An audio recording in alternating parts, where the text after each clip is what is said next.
দমদম লোকসভা কেন্দ্রের প্রার্থী বিজেপি প্রার্থী শিলভদ্র দত্তের কিন্তু এই মুহূর্তে আমরা রয়েছি মধ্যমগ্রাম সাজিরহাটে এবং এখানে কিন্তু এই মুহূর্তে বিপুল পরিমাণে মানুষের সমাবেশ হয়েছে। কারণ কি, এখানে আসতে চলেছে মহাগুরু মিঠুন চক্রবর্তী। তাই জন্য আমরা কিন্তু কথা বলে নেব এই মুহূর্তে যিনি রয়েছে আমার সঙ্গে, দমদম লোকসভা কেন্দ্রের বিজেপি প্রার্থী শিলভদ্র দত্ত। এখন কিছুক্ষণ বাদে কিন্তু মহাগুরুর শুরু হবে মিছিল।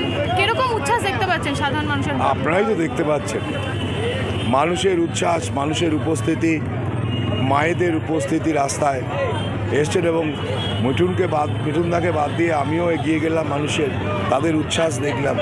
মানুষ তো রেডি হয়ে আছে বিজেপির জন্য, আর মিঠুন চক্রবর্তী আসাতে আরও বেশি অনুপ্রাণিত হয়েছেন তারা, আমিও হয়েছি।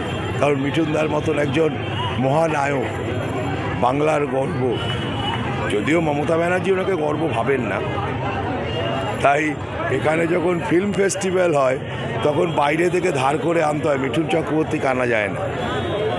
এটা মমতা ব্যানার্জির কাছে, কারণ মিঠুন চক্রবর্তী চিরকালই প্রতিবাদী, তাই ওই প্রতিবাদটা তো মমতা ব্যানার্জি পছন্দ করেন না, তাই করেন না। কিন্তু মমতা ব্যানার্জি মানলেন কি না মানলেন কারোর কিছু যায় আসে না, মিঠুন চক্রবর্তী বাঙালির হৃদয়ে আছে। যখন মিঠুন চক্রবর্তী শরীর খারাপ সেরে উত্তরবঙ্গ থেকে এখন দক্ষিণবঙ্গে প্রচার করছেন, তখন প্রথম থেকে কিন্তু মমতা ব্যানার্জি কটাক্ষ করছে যে মিঠুন চক্রবর্তী গদ্দার, কারণ তিনি একসময় দলে ছিল এবং আপনিও কিন্তু একসময় সেই দলেই ছিলেন। সেখানে দাঁড়িয়ে আজকে সেই দলের হয়ে বিরোধিতা। ভারতবর্ষের মধ্যে সবথেকে বড় গদ্দারের নামই তো মমতা ব্যানার্জি। কংগ্রেস ওকে এমপি টিকিট দিয়েছিল, সোমনাথ চ্যাটার্জিকে হারানোর পর কেন্দ্রের মন্ত্রী করেছিল, কংগ্রেস ওকে যুব কংগ্রেসের প্রেসিডেন্ট করেছিল, ও ওপর আক্রান্ত শুনে প্রধানমন্ত্রী পর্যন্ত সেখানে চিন্তায় পড়েছিলেন তখন কংগ্রেসে। সেই কংগ্রেস ছেড়ে কংগ্রেসের বিরুদ্ধে গিয়ে কংগ্রেসের বিরুদ্ধে যখন উনি বলছেন, এর থেকে বড় গদ্দার আছে নাকি? আর আমি বলছি, আমি চিরকাল শুনেছি মহাজ্ঞানী মহাজন যে পথে করেন গমন। আমি সৌগত রায়কে দেখেছি ৭৭ সালে কংগ্রেসের টিকিটে ইন্দিরা গান্ধীর ছবি দিয়ে জিততেন, তারপরই কংগ্রেস ছেড়ে দিয়ে কংগ্রেস করে কেন্দ্রের মন্ত্রী হতে। আবার বলছি মহাজ্ঞানী মহাজন যে পথে করেন গমন, আমি তো সে পথে গমন করেছি। একজন হচ্ছে গদ্দারদের ঠাকুরদাদা সৌগত রায়, আর একজন ভারতবর্ষের সবথেকে বড় গদ্দার মমতা ব্যানার্জির কাছ থেকে এই শিক্ষা পেয়েছি। আমি চোরেদের বিরুদ্ধে বেরিয়ে এসেছি, ওরা ক্ষমতার জন্য বেরিয়েছে ভাড়াকিটা। আমি দুর্নীতির বিরুদ্ধে বেরিয়েছি, ওরা নিজেদের ক্ষমতার জন্য বেরিয়েছে। বেরোনোর সময় দুর্নীতির কথা তুলেনি, কিন্তু আমি আঙুল তুলে বলছি তৃণমূল কংগ্রেসটা চোর, বাংলার মানুষও তাই বলছে। এখন বাংলার মানুষ আর চোরকে চোর বলে না, তৃণমূল বলে। ফারাক আছে এটাই।